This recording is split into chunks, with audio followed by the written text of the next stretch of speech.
Hello, আসসালামু আলাইকুম। আমাদের বিয়স, আজকেও আপনাদের জন্য নতুন একটা ভিডিও নিয়ে আসছি। আমাদের ব্র্যাক ইউনিভার্সিটিতে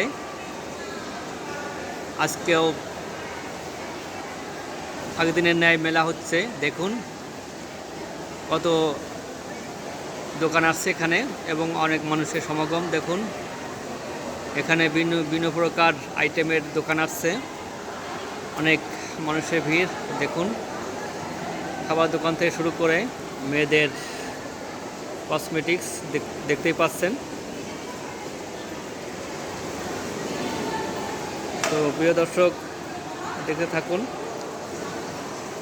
ভিডিওটি যদি ভালো লাগলে তাহলে সাবস্ক্রাইব করবেন।